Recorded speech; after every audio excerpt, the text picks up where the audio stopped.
ਹਾਂ ਚਾਚਾ ਕੀ ਲੱਭਣ ਦਿਆ ਨੀਵੀਂ ਪਾ ਕੇ ਖੇਲਾਂ 'ਚ ਚਾਚਾ ਓਏ ਹਾਂ ਭਤੀਜ ਕਿੱਦਾਂ ਆਇਆ ਵਾ? ਉਹ ਚਾਚਾ ਤੁਰ ਕੇ ਆਉਣਾ ਸੀਗਾ, ਹੋਰ ਕਿਹੜਾ ਮੈਂ ਜਹਾਜ਼ ਤੇ ਆਉਣਾ ਸੀਗਾ, ਤੁਰ ਕੇ ਹੀ ਆਉਣਾ ਸੀਗਾ। ਉਹ ਭਤੀਜ ਹਰ ਟਾਈਮ ਮਜ਼ਾਕ ਨਾ ਕਰੀ ਜਾਇਆ ਕਰ ਯਾਰ, ਮੇਰਾ ਨੁਕਸਾਨ ਚੋਖਾ ਹੋਇਆ ਪਿਆ ਵਾ। ਤੈਨੂੰ ਉਹੀ ਗੱਲਾਂ ਫਣੀ ਸੁੱਝਦੀਆਂ। ਚਾਚਾ ਤੈਨੂੰ ਕੀ ਹੋਇਆ? ਤੇਰੀ ਕਿਹੜਾ ਮੱਝ ਗਵਾਚ ਗਈ ਆ? ਉਹ ਭਤੀਜ ਮੱਝ ਗਵਾਚਣ ਤੂੰ ਕਿਤੇ ਤਾਂ ਕੰਮ ਪੈ ਗਿਆ। 10-12 ਕਿੱਲੇ ਗਾਜਰ ਦੇ ਲਾਏ ਸੀਗੇ ਤੇ ਰੱਬ ਦੀ ਕੁਦਰਤ ਬਾਰਿਸ਼ ਹੋ ਗਈ ਤੇ ਬਾਰਿਸ਼ ਵੀ ਐਤਕੀ ਚੋਖੀ ਪਈ ਆ। ਉਹ ਬਾਹਰਲੇ ਇਲਾਕਿਆਂ 'ਚ ਤੇ ਸਲਾਬ ਆਇਆ ਵਾ, ਸਾਡੇ ਇਲਾਕੇ 'ਚ ਬਾਰਿਸ਼ ਸਲਾਬ ਵਾਂਗੂ ਵਰਨ ਦਈ ਆ। ਚਾਚਾ ਯਾਰ ਇਹ ਤਾਂ ਵਾਕਈ ਦੁੱਖ ਦੀ ਗੱਲ ਵਾ।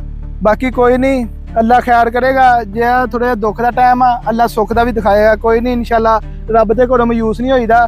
ਇਨਸ਼ਾਅੱਲਾ ਅੱਲਾ ਉਹਨਾਂ ਹੀ ਤੁਹਾਨੂੰ ਸਬਰ ਦਾ ਫਲ ਮਿੱਠਾ ਹੁੰਦਾ। ਕੋਈ ਨਹੀਂ, ਅੱਲਾ ਖੈਰ ਕਰੇਗਾ।